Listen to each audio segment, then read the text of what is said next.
Welcome to Digital Hospitality. I am your host, Sean Walchef. This is a Cali BBQ media production. When we launched this show in 2017, our goal was to connect with other entrepreneurs, other business owners, no matter where you are on earth. If you get this through the internet, through Apple Podcasts, through YouTube, through any of the platforms, our hope was that you realize that you're not alone, that we are not just the only crazy people that are willing to roll our hands up, get into business, and hopefully stay in business, build sustainable businesses. But today's guest, I have Ernie Carrillo. He is the owner, proprietor of Joe Ernie's, which is located in Chula Vista, California, in Eastlake, actually close to where I live, where we're recording now. And I've been a huge fan of the brand before I even moved to Eastlake. And now I live here with my family, and me and my wife, my son, my daughter, we go and we frequent his establishment. And I said, I wanted to have you on the show to share what you've learned. You've spent so much time in the pizza game. What have you learned? So welcome to the show. Thanks for being here. Thank you for having me. I appreciate it. Thank you very much. Give us the jumping off the cliff. When did you jump off the cliff, the entrepreneurial cliff? How long? Yes. So I was a senior at San Diego State back in 2004. And at the time, my friend Joe, we decided this crazy idea that he had to open up a pizza shop back from his hometown. He was from Illinois. I was this local kid, born and raised from Chula Vista, got out, had this business degree from San Diego State. I'm young, I'm dumb. I'm ready to take on the world. And I knew I wanted to be an entrepreneur in some sort. And he came with this idea. He's like, hey, you want to partner up? I got this idea. I want to bring this recipe from where I'm from, here to Chula Vista. And I was like, let's do it. And we got on a plane and we went to Illinois, this little city called the Quad Cities. And there we landed. First thing we did is we went to this little establishment. We ordered a pizza. He's like, all right, try it. I had a slice. And I was like, I'm in. Let's do this. Something that I haven't, being from Chula Vista, there wasn't a lot of, everything's been around for a long time, all the establishments. So something that I tried that I had never experienced, this flavor, the way they cut the pizza. So then that's when it became a reality. We learned. I stayed there actually for a month, and it just was part of the business. I was there every day as a worker and at this establishment, and just learned the business. Once we learned the business, we brought it back to Chula Vista, did the whole business plan, and there we go. We started it. We got a loan and set up on the west side of Chula Vista first on Broadway, and opened up our first location over there, original location. What was the original loan amount? How much to open up a pizza shop? The original loan amount was 300. We ended up like 300K. And did you take over an existing pizza shop? Oh, we didn't. So this is where all the mistakes. Why would you do that? Yeah, then this is why, like when I say that you're young and dumb and you don't know what you're doing.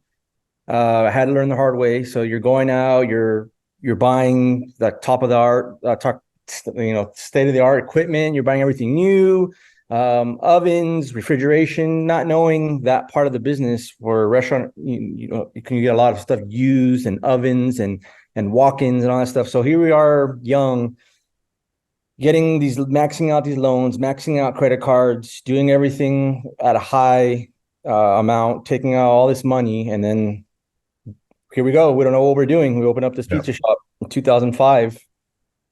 Just made a ton of mistakes. So those are the types of mistakes that I learned from. How long were you in that original location?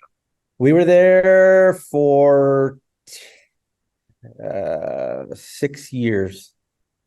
Did the lease run up, or did you? The lease ran out. The building was sold to a new owner, and it was just very difficult to work with. They didn't want to work with us. It was on Broadway.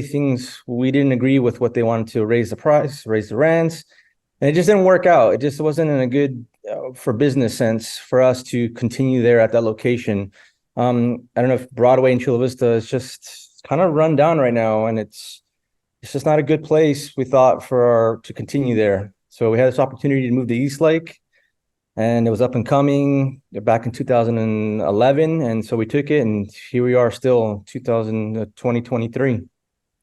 It's incredible. And tell me about moving locations, because how long were you closed for? Well, this is what we did. So that we didn't I actually decided we opened up simultaneously. So I already kind of knew. So I had two at once. So I had Broadway still open, and then I had moved to Eastlake, knowing that it was going to come to an end. And so I had them both at the same time for just very small amounts. For, I want to say, less than 6 months. So we kind of slowly took stuff over, waited for the build out. We were open for a little bit.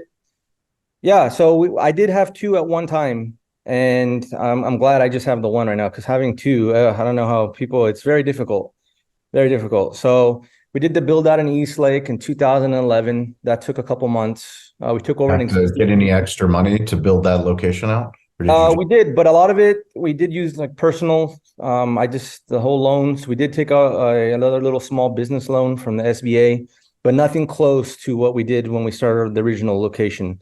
So I learned from my mistakes. I learned, hey, we don't have to get everything brand new. You go into LA. There's tons of restaurant equipment over there. So I was over there hunting down a bunch of stuff, ovens, as long as the parts are new, the refrigeration is new. So that type of thing, just a lot smarter going around, knowing the different types of, going into a location where you knew there was a gas line there, stuff like that. Little things that you learn the first time, the hard way. Going into Eastlake, we were very particular what we were looking for. They had plumbing, there was bathrooms already there, gas lines. So all these little things, we didn't have to cut a lot of concrete. That all played into factor, and we were able to open up Eastlake at half the cost.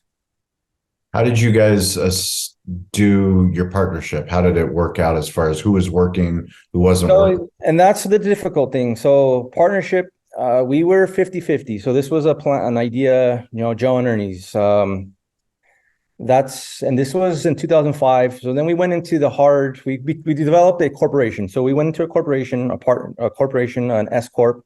We were 50-50, Joe and myself. So we opened in December of 2005. So then you're talking 2006, 2007, and then the crisis happened, this big recession of 2007, 2008. That's when our partnership kind of fell apart. There was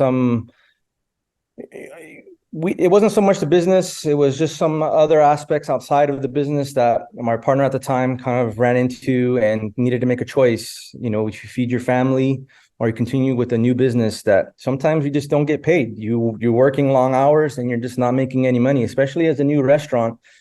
It's very difficult because how do you bring people in the door? Yep. And how do you pay? You have to pay your employees. You have to pay for your produce. Sometimes you don't get paid.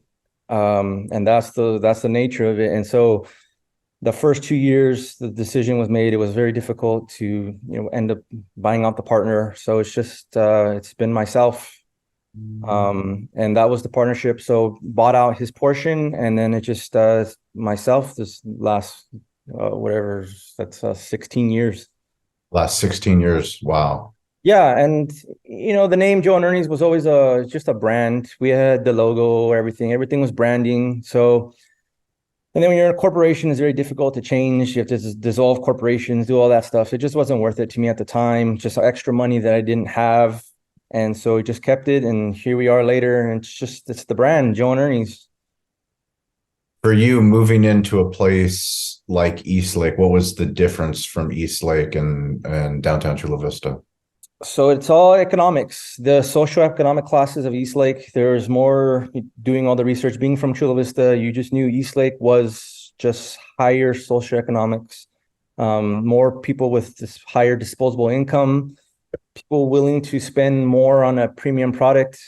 For us, we always felt, and we still do, that we are a premium pizza. And so it's not the cheapest, but it's not the most expensive. And we knew that going to Eastlake, it was just going to be easier for us, more foot traffic where we are. We didn't have to go out looking for business. Business would come to us just by opening our doors. Just that mall, Eastlake Marketplace, where the Target, it just speaks for itself. It's always busy. We just didn't have to try as hard. Whereas when Broadway, it just was a constant struggle of, okay, what do we do? Market. We have to figure out marketing. And at the time, social media was still new.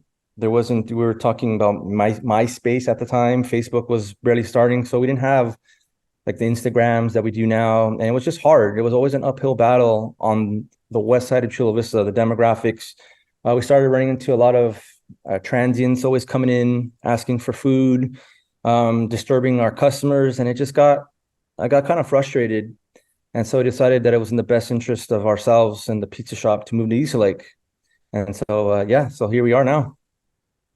When you think about, well, what's interesting to me is, Gene Goycochea, he's our pit master. He's the one that taught us barbecue. He's the one that helped transform our brand. And he has very high standards. And I remember he actually, before I'd ever been to East Lake, he's like, you've got to come to East Lake to try this pizza place. And he took me to your pizza place. It was the first time that I ever went there. And he had such a high regard for all of the quality ingredients that you put in to your pizza, which, like, knowing Gene as well as I do, I've known him for 15 years. Unless it's the best of the best, he won't go there. And he certainly won't recommend it. But if it is, then he'll tell everyone. And he told me, he took me there. And obviously, like I said, we go there now. Can you talk about the ingredients and the commitment to the quality of the pies? Absolutely. So what I think what I want to emphasize where we try our business is we call it a slice for everyone. That's what like our business model is. Unlike a lot of pizzas, like the old school, we just serve the meat lovers, the pepperoni. Where I feel like our business model is we try to cater to everyone. So I think pizza is that type of thing where everyone should enjoy it. And so with that being said, there's a cost to that. So vegans is a new thing that's very popular. We live in Southern California. There's different dietary things. There's people that are more health conscious. So for us, it was very important to be able to offer a slice for everyone so that if you have a gluten-free, if you're lactose intolerant, we got you covered. We got you. Little daughter, your daughter she decides she wants to be vegan. Your son, he has celiac disease, and then mom and dad just want they're vegetarian. Don't worry, we got you. Come to Joe Ernie's. We have something for everything. And with that, comes a cost. Like I said, there's the ingredients to offer vegan stuff. It's expensive. You would think that since it's not real or like a actual pork or something, that would be cheaper. No, it's the opposite way. The vegan products are very expensive. We take pride in using the best stuff. So the cheese we get is from Wisconsin. The dough, we make our dough, we put malt in our dough. It's very different from anything else. So that's the malt. People know that, think malt and beer. It's very expensive. So everything we use, all our vegetables, everything is fresh. Everything is top tier. All the meats we use, the pepperonis, the all beef meatballs, everything we use is top tier. And I think that's what makes our pizza so great. When you were at San Diego State studying business, what do you wish they taught you? Oh, wow, that's a great question. I think marketing is very important. I think marketing, a little bit more marketing. I wanted to do finance. I think finance also too, but I think the biggest thing is marketing. I think how to market yourself, how to stand out is the most crucial thing. Everything else you kind of just learn. Everything else, managing employees, stuff like that. I think the biggest thing for me, if I can go back, is just specifically like social media. I think social media now, and you're a pro at it, and I think that's the biggest thing. I graduated in 2004, so that hadn't really come out yet. But I think now this younger generation, if I could be taught how to exactly like a strategy on social media and how to get that out there, I think that's it's free. Yeah. It's the most invaluable, print media, what we used to do. There used to be times where we would print ads in the Union Tribune, different various magazines and stuff like that, and pay by the end of every month, you'd have to pay X, Y, Z, and you'd be like, oh my God, I owe this much money to you. But now it's just like you've told me, it's free, and it's so powerful now. And I wish that I'm older now, so it's been a little bit harder for me to grasp. And at San Diego State, I wish I could have got that type of training on exactly how to build a social media brand. The results are in. National Restaurant Association show. Kyle and Sarah and myself, we were at the Davos sales tax booth and we were polling restaurant owners on the floor. This was a very unscientific poll, but the results are resounding.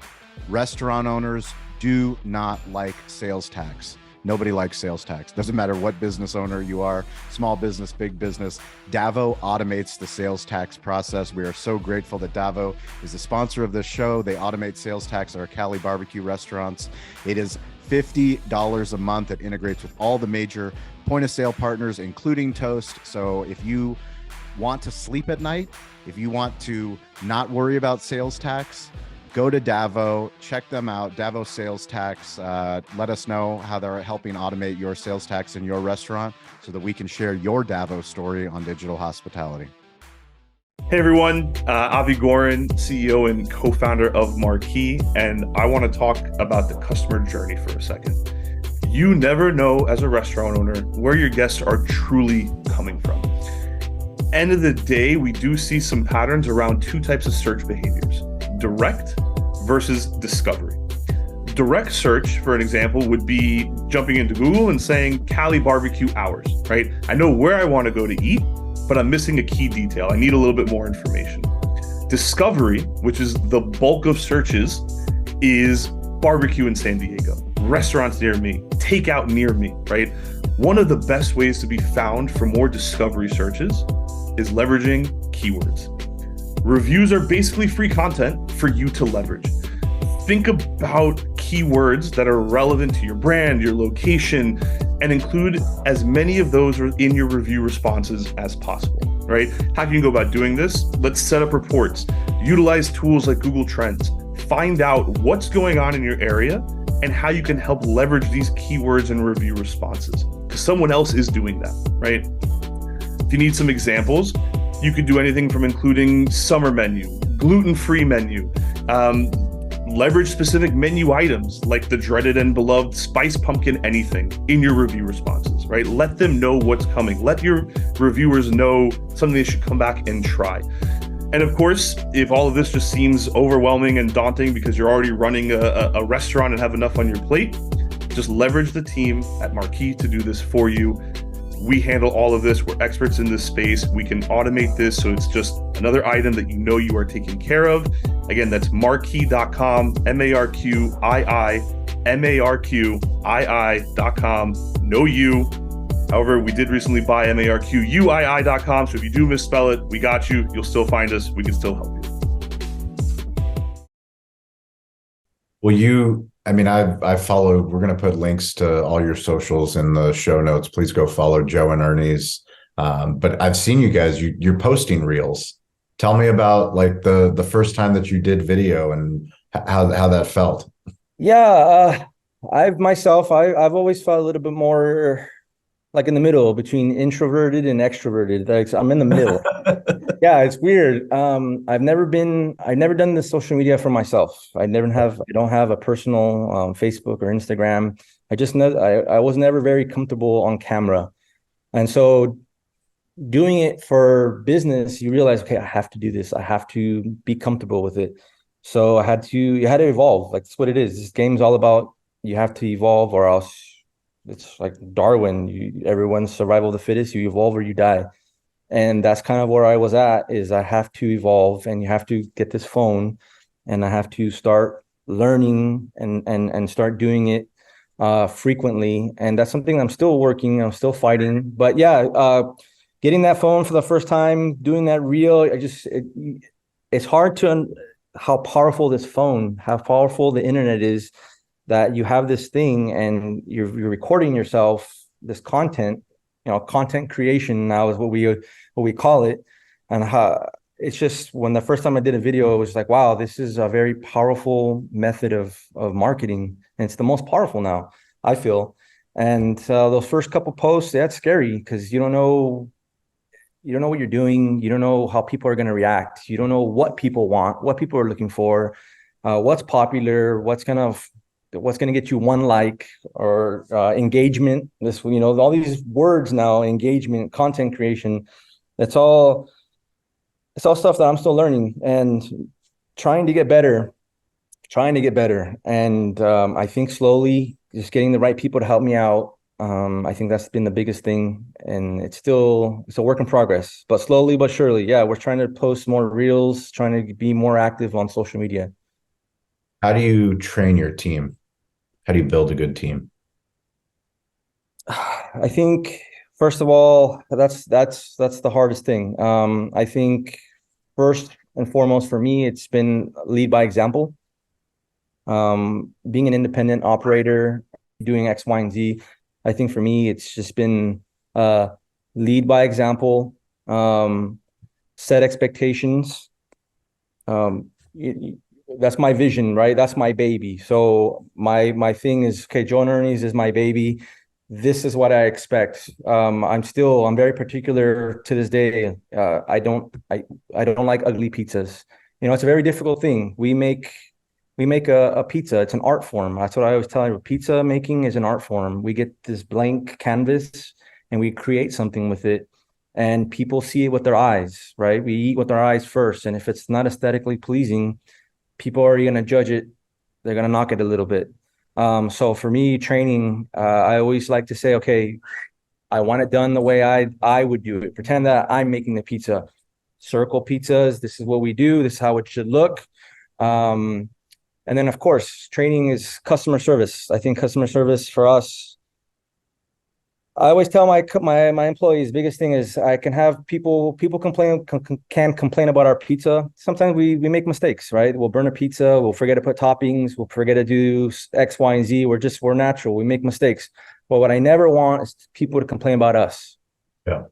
I think that's the biggest thing. Word of mouth, and it's powerful. I mean, every time someone comes in, they should be greeted, and you should be giving them their best attitude, because we're all here. We all have jobs because of the customer. And so I really stress customer service. I value it the most. I think it's very important. So we also do have a training manual. Yep. That I created, and stuff just like that. Just trying to be consistent. It's just all about consistency, trying to do one way. Like I value like some places like In-N-Out. I can't even believe how they're just so consistent. Why? Because it's so basic and it's so repetitive that it's just hard to make mistakes. And that's kind of what I like to stress at the pizza shop. So for me, one of the coolest things about doing a show like this and talking about social media and posting about social media is I get to have really cool conversations with other entrepreneurs and business owners. And, it was heightened during the pandemic, where a lot of people came together, a lot of restaurant owners came together, and a lot of great platforms and community advocates came together. Katya, in particular, from East Lake Food to Go, which is a Facebook page, local Facebook page here. She's done an incredible job supporting local businesses. And, I wanted to give her a shout out on this show because of how much she supported you, your family, me, Victor. I mean, you name the business. They have over 20,000 active Facebook followers, plus they're on Instagram.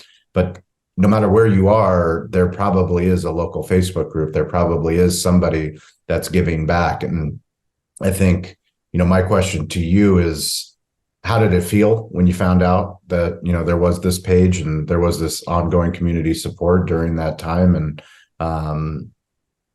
what kind of impact did it make? No, I appreciate that East Lake Food to Go is such a powerful tool, and it's such an amazing thing with what she's done. She's a supporter for us for a long time now, and I appreciate her tremendously, because it's a lot of work, and she's just doing a lot of great stuff. And for me personally, I just have nothing but appreciation for that, because we all went through this tough time in 2020, and she rallied the troops, all these restaurants, and she just does a great job of just and sharing it. She doesn't really focus on someone in particular, and it's just so much love to everyone. And as an entrepreneur in business, that's free. And the way she always reposts things that we have, And just that community involvement is just amazing. And I'm forever grateful. And it's helped us, because there'll be times where we're running promotions and all of a sudden she reposts it for us. And it's like, oh, you just went to 20,000 people for me for free. Like that is crazy. It's crazy because remember, like I always say, like the magazines, you have to pay for that stuff before. If you wanted to get to 20,000 households, you had to pony up a good amount of money to get to 20,000. And who knows, they might even just go straight into the trash. It's people are playing the videos, they're watching it, they're seeing the posts, they're on Facebook, and it's just been so powerful. And I'm so grateful that people like that exist, and those types of community boards. I mean, they're everywhere. We have them for if you're a vegan, if you're a meat lover, if you're X, Y, and Z, they're all over the place. And they're such great groups, and they help us entrepreneurs a lot. When you think about the highest volume days at your shop, what are the things that you've learned how to better manage when you're dealing with volume? Because I came in on Halloween, and when I first moved to Eastlake in 2019, the years my daughter was born, I think that was pre-pandemic. No, the first Halloween we had was during the pandemic. But every Halloween since, I've realized that every family in Eastlake orders pizza on Halloween. And it's like, it might as well be Mother's Day. If you're a brunch restaurant on Mother's Day, Halloween in Eastlake is like for pizza shops. Yeah, no, it's insanity. It is insanity. Everyone wants the same pizza before trick-or-treating. Yeah, it's very difficult. And I think I feel what made us where we are today is we can handle volume. We can handle volume while putting out a premium product. We have a humongous oven, and we can produce. And I think we've gotten so good we're very fast. We're good at what we do. We have an excellent team, people that have been with me for over 10 years. And we just got it down. And Halloween is it's the numbers that we put out. It's like no other day. It's not even close, but it's miserable. It's hard. And it's hard because people's expectations. It's very difficult. When you're getting hundreds of orders and people want all in these condensed times, like you can only do so much at so manpower. You can only before, and it's just it gets a little stressful, but you learn. You learn to be prepared. You learn prep is the main thing. You got to be over prep, over box. You got to have boxes folded. You got to have extra everything and more. Cheese has to be ready. Everything. Online delivery times have to be set. Expectations have to be set ahead of time so that people know that it's not going to be like you think. Yeah, and that's Halloween. We got through it. It was a bloodbath. It was very stressful, but we got through it. And yeah, like next year, I know we just keep on every year. We get busier as every year passes by. We get busier. So this year we set these records that I didn't even think we can get to. Next year, I'm going to be like, okay, this is what happened last year. We're going to do this, this, and this. We're going to change the expectations again and be ready with these things so I can be ready for next year. But yeah, it's hard. Those types of days, you can get ready as much as you can, but it's just like a tsunami that just comes through, and it's very hard. But hey, I ain't complaining. It's nice. If you were able to talk to somebody that's listening to this, that's thinking about opening their first business or their first restaurant, their first pizza shop, what advice would you give them? I would say personally, okay, be it ready. It's a grind. It is a grind like no other. You're going to, when you open up a restaurant, it's your own idea, and it's it's an original concept, or you're starting something off the ground. Be ready, be financially ready. You got to have a safety net. I'm a big proponent on having a safety net.